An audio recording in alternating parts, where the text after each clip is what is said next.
be confident in your ideas, whether they're, right or wrong.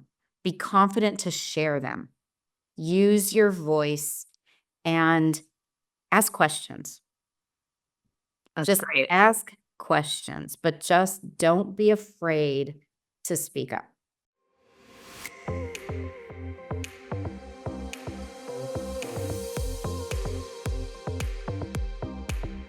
All right. Welcome to Breaking Ground, the Women in AEC Leadership Podcast. This is the show that lifts the voices, journeys, and insights of women shaping the future of architecture, engineering, and construction, and it's brought to you by Unanet. If you're in the architecture, engineering, or construction space, you know how critical it is to keep your projects on time, your teams aligned, your pipeline growing, and your finances in check. That's where Unanet comes in with project-based ERP solutions, CRM solutions, and an AI growth suite built specifically for AEC firms. I'm your host, Rhianna Dempsey. In each episode, we will connect with professionals across the AEC industry to share real stories and hard-earned wisdom. At our core, we believe that a strong, diverse workforce drives innovation and success, and that women are essential to building the future of AEC. This is more than a conversation. It is a community focused on growth and lasting impact. So let's get started. All right, I am so excited to introduce our guest today, Ellen Bensky. Ellen is a transformative leader at Turner Fleischer, guiding the Toronto-based firm's growth into a dynamic studio specializing in architecture, interior design, and experiential graphic design. Her unique 35-year journey as a non-architect to becoming principal, CEO, and CFO is a testament to her exceptional leadership and vision. Her innovative approach has redefined the traditional business model of the industry, emphasizing that operational teams are the foundation of a successful AEC practice rather than an overhead burden, allowing designers to focus on design. She strengthened the studio's technological capabilities by developing a digital practice team with deep expertise, integrating advanced tools and systems to digitize both the practice and their projects. You are busy, principal, CEO, and CFO. So thank you for being with us today, Ellen. I don't know how you squeezed this in, but we are super excited to talk to you today. Thanks. I really am excited to be here. I thought when I heard this idea for the first time, it was like, yeah, I have to do this. Anything to help promote women in an industry that has typically and still is to a degree predominantly men. I'm all in. Well, awesome. And I know that I'm going to interview some people on the podcast that I haven't met in person, but I'm excited because we have had a chance to spend some time together. And I already know a little bit of your story, and I just know that it's going to resonate deeply with our audience. So excited to kind of get into the nitty gritty. But before we like to start with a little icebreaker, have a little fun. And I feel like I might have a guess based on what I see on LinkedIn, but if we or any of our listeners ran into you on the weekend, what would you likely be doing? If you ran into me on the weekend, I would definitely most likely be outside if I can. And I would be riding my bike or hiking or climbing a mountain or doing anything that involves exercise and the outdoors. That would have been, I was guessing the bike, so I was pretty close.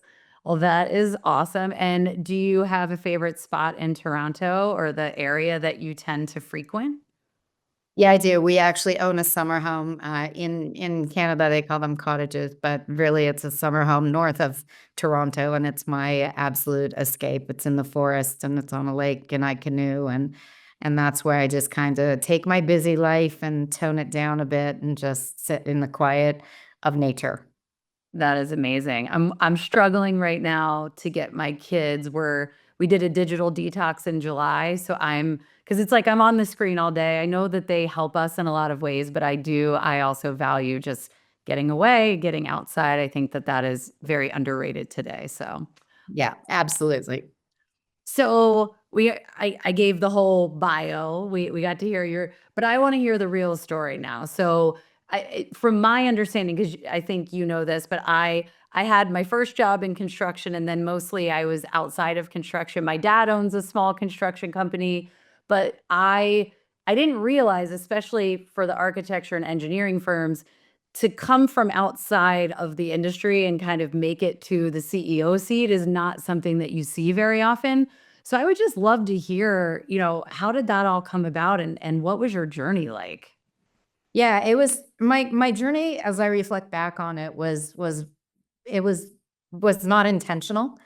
I had worked for 5 years in a computer company, and I had started as the receptionist and ended up 5 years later running the company. But that was my passion. I just over the years just kind of took over this, took over that, and it was small enough that I could get my hands on it and really make it my own. And what I learned in that experience was, um, if you do it and you have confidence in yourself that you can do it, people will let you do it as long as you can prove that what you're doing makes a difference in a positive way. I worked for a person who owned that company who was not a decent, didn't have values that aligned with my own. And so with an 8-month-old baby in my hand, I walked out the door after 5 years and, decided that it was not worth it, and I was going to find something else. Little did I know that I don't actually have a degree in business or finance. I have a degree in psychology. And 35 years ago, when I went to recruiting agencies and said, I ran a company and I'm looking for an opportunity that leverages my skills, and here's my skills. And they kind of laughed at me and they said, sorry, but you don't have a degree. And the best you can do is, get a job in a big company in an accounts payable department and work your way up and prove yourself. And there was no way that I was going to do that. I knew that my career journey was not going to include the politics of a large scale organization. I wanted to be able to make a difference. And so back then, all we had was the newspaper. And so I looked through the newspaper every day and I saw a little teeny ad that said Peter Turner architect looking for a bookkeeper. And I called Peter. At that time, there was maybe 12 people in the company. And I called Peter and I went in and I met him on a Saturday morning. And I knew immediately he was a really good man. He was a really, really decent person who I didn't know anything about architecture or this industry, but I could tell right away that he was a creative and he had no idea how to run his company. His mother was doing the books, which typically in a lot of founder started businesses, that's the way it is. And he just kind of put a shingle on the door when he graduated, and it had grown over time. So I guess he was in business 15 years by then. But and so he handed me a box of software. So it wasn't Unanet at the time, but it was a software called Win2. And it was still in the cellophane wrap. So the last person who had tried to do this job hadn't even gotten to the point where she unwrapped the box Oh boy. because she couldn't cope. But, it's hard to try and set up a business for creatives, Yeah. right? Because they really don't know. So I looked at the box and I looked at him and I said, I can do this, because in my mind, coming from computers where it was inventory and ordering and shipping and receiving and defective goods and returns and all of that, I looked at him and I thought, this is just people. This is just billing time. Yep. And it's in an industry that always fascinated me. I'm an avid traveler and I'm always looking at buildings and cities and so I was like, wow, this is like a perfect combination. I can do this. And he hired me Saturday morning and I started on Monday. Wow. And Yeah. I just want to go back and double click on one thing you said, which I think, our audience, I'm sure we're going to get people further along in their career, people starting out and like knowing, like you mentioned, and, you kept it, we don't need to know who, but that, the person you were working for, their values didn't align with yours. And I think, I don't know, sometimes we stay too long at places. And to me, that is such a critical, and I have a very similar story, actually, my first job. And I just knew I watched a certain thing happen and I was like, I don't want that. That's not going to be me. and I got out, and I didn't know what I was doing either. And I can't imagine, I was not yet a mother. I am now, but like that pressure of like, and you have the child to think about. But I just applaud that you recognize that, because again, I think, man, if you're in a situation where you just know your values are not jiving, like get out, like go find somewhere, like, and again, hearing the story, like you just know, you meet that person, you're like, this is going to be a good fit. And clearly 35 years later, your instincts were spot on. So that's huge to just do that so early in your career. It was hard. It was really hard. Yeah. We didn't have any money. We had a mortgage. We had a baby. And it was a bit, to me, it was a career defining moment, because I just knew that, I tried to push through, and I pushed through because the people that worked in the company were so amazing. And I had built a really great culture with them. Yeah. And so I stayed for them. Yeah. But the lesson that I learned is, if the person, in that case it was one, but if the people at the top are not aligned in values, that it was never going to work. And so for me, what it taught me was, when I got into a leadership role, it has defined who I am as a leader, and what the culture of my studio is. Yeah. Because I would never, ever, to me, the foundation of everything is trust. Yeah. And my studio members have to trust me. They have to trust all of leadership to be making good decisions on their behalf, because they're investing their lives. They're entrusting us with their lives, and they're building families, and they're buying houses, and they're, and my decisions, our decisions, impact that greatly. And so that moment made me realize, like I said, not only was I never work for anybody, and again, that didn't align with my values, but I definitely would never lead any other way. That's that. And it's great that you learned that. It's like you said, it's not easy. So, okay. So you get hired on Saturday, you start work on Monday. Then what is the rest of that whole, how do you cram 35 years into one podcast? But yeah, just kind of tell us the highlights. Yeah, I mean, really, for me, I was naive. So I didn't know anything about the industry. And I think that was my superpower, because I set up the company like I knew how to set up a business. Yeah. And I didn't know that that doesn't normally happen in the industry. I was not in the industry. I wasn't yet out there in the industry. I wasn't going to conferences. I didn't know anything. And so I just looked at this business and said, okay, this is how I believe the business should be set up. And so I set it up like that. And the architects, it was tough. It was tough training them. It was tough getting them to sort of, I mean, this sounds silly, but everybody in the industry will know exactly what I mean. It was hard to get them to do timesheets. Yep. Because that's not creative, right? That takes away from a creative. Right. How do I take my creativity and put it in, half-hour increments? But the bottom line in the service, any service-based industry, law, accounting, anything, it is literally all based on time. Yeah. And sure, we create value and we design great buildings, and I don't mean to diminish that, because I understand that knowledge is what we share. Mm-hmm. Really, what we sell is time. And so the foundation of our business had to allow us to efficiently and effectively track and monitor and bill our time. Yeah. And that's really the basis. And that's what I started back then. And that's, people were submitting timesheets written on paper. I had to read their handwriting. And my management model is actually not that far off 35 years later than it was back then. For me, and I guess to align sort of with your intention for this podcast, so I'll say two things. One was the naivete about what constraints the industry may put on business, and the other was working in a man's world. And so I went on to have 3 children. And so my eldest was 8 months old when I started, and then I had 2 more.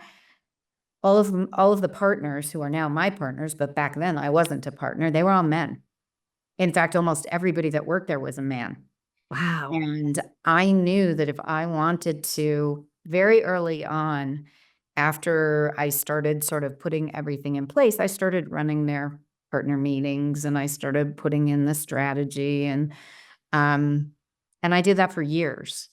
And I needed to prove that I could do what they could do. Yeah. And so while they had small children at home, they weren't the ones getting them off to school in the morning. So I used to, and this is not the way, thank goodness we work today, but if they got in at 6 in the morning, I got in at 5:30. And Always feeling like you had to outperform. Like, God yeah, forbid we just perform at the same level. Like, you had to I be had better to, than and them. I never ever talked about my children. I Mm. never let my children, like if somebody was sick, nobody ever knew about it. I had my village of people in place. Um, I actually started my career journey when I had my first son, and I knew what my aspirations were of myself and my career. Yeah. I hired a nanny in my home when my son was born, and I paid the nanny more than I made. Yep. And everybody said, "You're nuts," including my husband. It was like, "What are you doing?" And I just said, like, I knew the world that I was living in, that I had to be able to, leave when I needed to in the morning and come home when I needed to at night, and pick up and drop off at daycare wasn't gonna be something that was gonna allow me to be the best mom and best, you know, employee that I could be based on where I wanted to get. And I gambled on myself that I could make more money so that it Yeah. wouldn't be more than I made. But a lot of those years were definitely spent trying to prove myself as a female mother in a man's uh, world. And in that, I feel like a lot of people, I mean, childcare is such a, I don't know if it's different in Canada than it is in the States, but like we really don't get there, you kind of just figure it out, right? Yeah. There's no sort of, options or, some really evolved companies, offer stipends to, people for childcare. But like it was crazy. I think I was 7 months pregnant on a plane, traveling somewhere. And I read Lean In, Sheryl Sandberg's book, which now it's like I think it was like now 11, my daughter's Yeah. almost 11. So 11 years ago, Yeah. I was reading that book on a plane and, and no judgment to women who want to step back from their career Mhm. and stay home, right? We all have the decisions that we need to make. But I, like you, I've just always felt this desire that and I had a stay-at-home mom who was freaking amazing, who was still my best friend. And so I also had the guilt of like, well, she was there for like, what if I'm not there? And we all have to make those decisions. But in her book, and of course, if I had a researcher, if we were like, a huge podcast, someone could pull it up. But Yeah, yeah, he yeah. talks through how it's not like so many women go into it thinking, Okay, I make this today. I'd have to pay childcare this. So I'm going to quit my job until my child goes to school. But she actually had data and charts that unpacked the opportunity cost of like, okay, you drop out here and Yeah, you try to re-enter the workforce 6, 7 years later, you're going to like cut your yeah. income and not just your income, but like your ability to catch up to what you missed during that time. So that's what she just posed the question in the book, like consider all of those variables. Yeah. And I think, man, you were way ahead of the game because again, we people weren't talking about this stuff when you were struggling Nobody too. was, and No. I was making it up as I went, and I really wanted to have it all. I wanted to be on the PTA, and I wanted to be volunteering for the school trips, and it was really important to me that we ate dinner as a family together every night. And Yeah. so I spent all day Sunday cooking for the week and I put it in, they were all like, one dish meals that could go in the oven, make a salad, and there's dinner. And I Yeah. have meals on top Monday, Tuesday, Wednesday, Thursday, Friday. And the nanny put it in the oven and tossed the salad. And when I came home, we sat down and had dinner as a family. And I always tell young women, now, I also had the luxury of, and I hate to say this because then I sound super old, but we didn't have cell phones. Oh, We yes. didn't have home computers. Yes. So when I left work, I left work. And so that it's not lost on me that that's a huge difference. So because I organized my life the way I did, I could walk in the door and be mom, Yeah. right? And have, everything, I would run out at lunchtime to go serve pizza at the school and run back to work. And I'm not going to say it was easy, but it was, to your point about dropping out and dropping back in. I knew that I wasn't gonna drop out and drop back. Yeah. And so I just, had to make it work. And then, the other part of my origin story in my company is at a certain point in time, I um asked to be a partner and I was told no. Wow. And it wasn't explicit about, back then about being a female. Um, but it was definitely explicit about not being an architect. Ah, okay. Okay. And for some reason, and I don't know why, I gave myself an 8-year time frame, which I know people are going to be like, "Oh my God, that's so long." So I would say like the first 4 years, I was just like, okay, maybe it was too early and I'll just keep, proving myself and growing the company. And then there was a point where I was like, okay, and I knocked and I knocked. And the last time I knocked, before I knocked, I decided, okay, this was my last attempt. And I had decided that I wouldn't do this in another company again, but that I could consult because I definitely knew how to set up a firm in the industry. And so that's when I started going out and creating a community for myself of connections in the industry that I knew that I could go and I could make a living consulting. And it actually became kind of a thing that I was looking forward to in a way, because I was like, wow, I could make my own hours. I could work Mhm. when I wanted and not. So it became sort of more of a thing that was a reality. And I think when I went back and knocked the last time, that was something that they saw. It was like, okay, like this is it. And Yep. if we don't do it, she's gonna make that choice.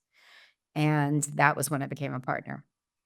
Wow, and I think, again, thank you for sharing that element because I don't know, sometimes you I feel like people just think things are just given to people, and they come to you and they say, "Ellen, you're doing such a great job. We'd love to make you a partner." And it's like what you just described. Yeah. It's like, I actually got told no a bunch of times, Yeah. and it's something and I like it's something I struggle with myself is, like, setting those limits Yeah. of, "Okay, I'm gonna" 'cause it's not instantaneous, but, like, what is my time frame that if I can't get to where I wanna be, then I'm gonna choose another path, and I'm gonna have a different plan, and so, again, I think those are all good learnings for people as they're in different phases of their career, but don't expect it to be given to you, and don't give up after one no, like, Yeah. were Yeah. there any things that they told you, like, "Hey, we're saying no, and this is what we" or did you just kind of inherently know, you just had to keep fighting?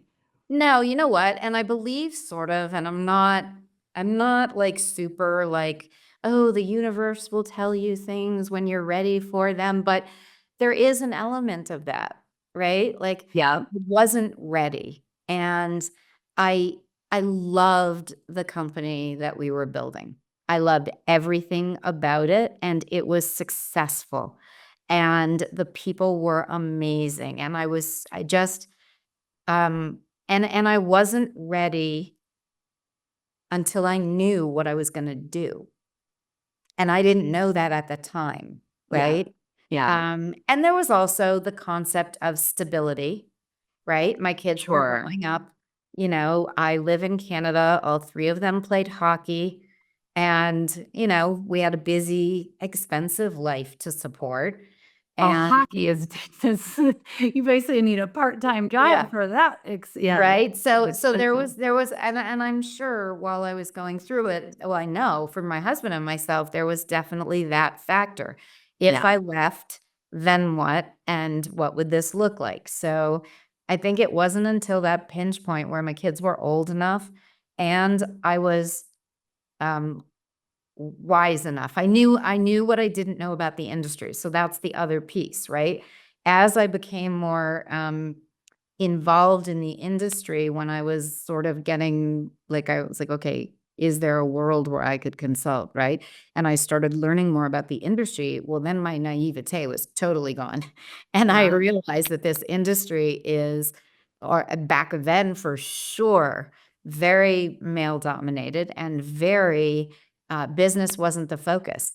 It was the seller doer model, and you worked people really hard and you didn't pay them overtime, and that's how you made money. And I was like, whoa, where are the people that are setting these companies up like businesses? I can't find them. They're not here. They're not here. And that was when I realized, oh, wow, there was an opportunity for me to do that. Once I did become a partner and then the CEO, and then our company really started to expand, that's kind of where I shifted my perspective from how could I do it and earn a living on it to how can I be an agent of change in the industry? And that's where I started using my voice and speaking at any conference that would accept me, because, I just feel so passionately that architecture, and engineering and the AC industry, they're a business just like any other business. Yep. And, um, and I wanted to be part of that change. Well, mission accomplished because is a perfect segue.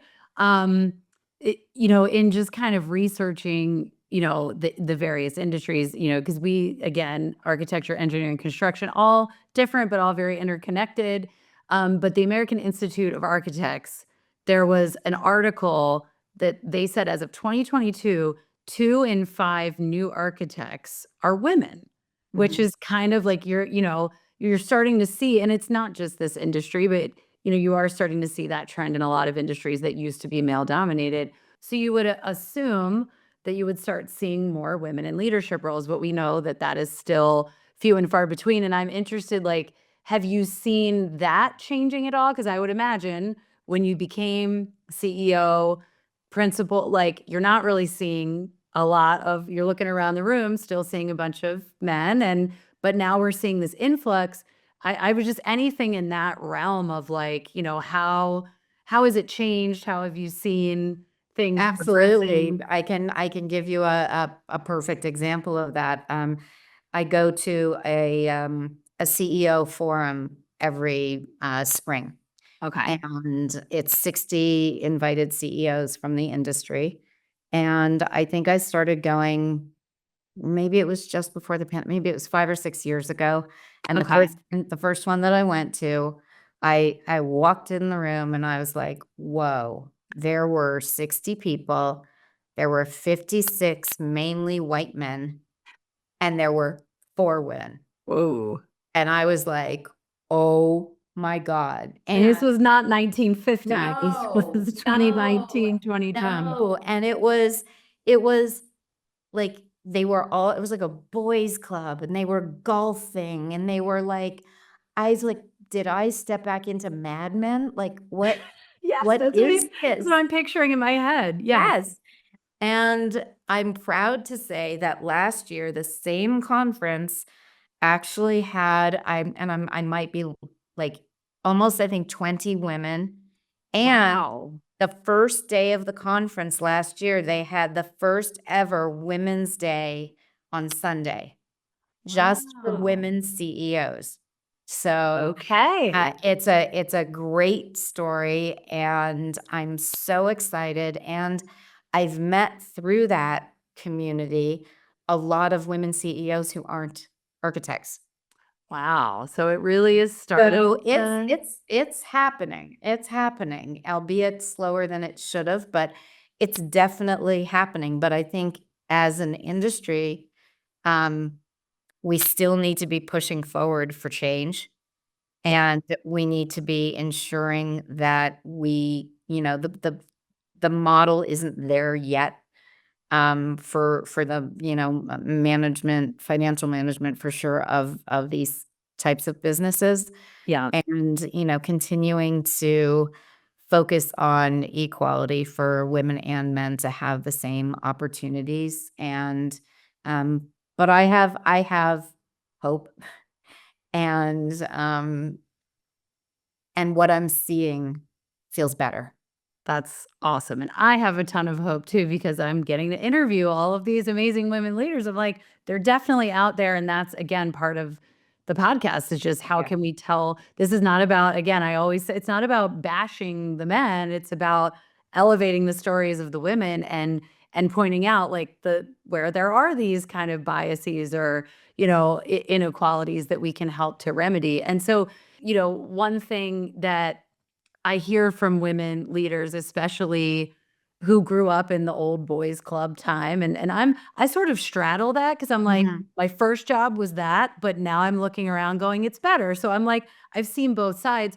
But, in terms of, like, the word authenticity, because that to me, um, I feel like I felt like I had to emulate being more like a guy in order to, like, be taken seriously, whereas now I'm like, it's almost like empathy's cool, and I'm like, "Well, I've always had that." Like, empathy's trending, and I'm like, "Well, this is how I've always felt like I should lead," and it sounds like you as well, like, building the trust and the people, like, that's always what has come naturally to me. So, like, why do you think authenticity matters, in leadership and particularly for women? Oh, I think it's everything, and I think that there's, this perception that if you're confident and you're decisive and you can give and receive direct feedback, you're, um, can be considered harsh or, Uh-huh. Uh-huh. right? Tough, Oh, yeah. Oh, right? And I think that, being somebody who's worked, with a lot of men as my partners for a very long time, it's it's the combination, and in order to do it well, you have to have a lot of confidence.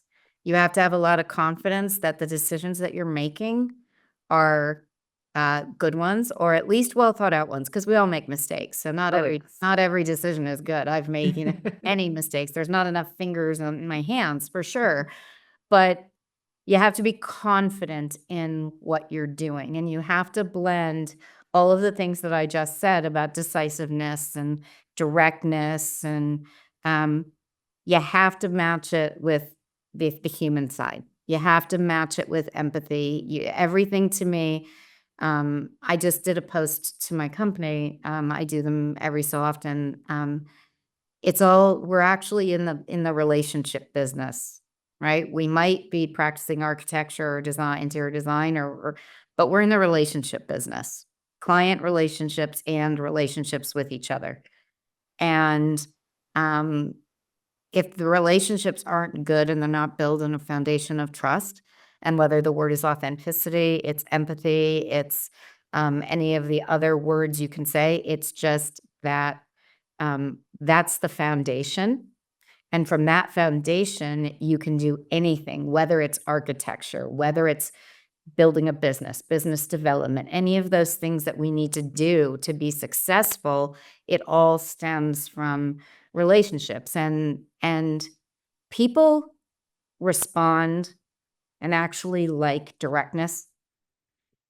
And Especially when there's caring behind it. You're right, like, "I'm doing this to help right, or to make you better," right. right? Yes, and I think, men, women, people don't like to talk about, I don't wanna stereotype anybody, Yes. but, there is something, I think, that female leaders bring to the table that, can blend the two, and that's really powerful when you can do it. Yeah. That is so true. Well, I mean, I could keep talking to you for the next 5 hours, but apparently people don't listen to 5-hour podcasts, so we will end just any, one line of advice or a short paragraph of advice that you would give to especially to like women in the industry or just entering the industry? Anything you want to leave us with? Yeah, I mean, I have a number of young women who I'm working with to become leaders right now, and really, it's the same thing of be confident in your ideas, whether they're right or wrong. Be confident to share them. Use your voice and ask questions.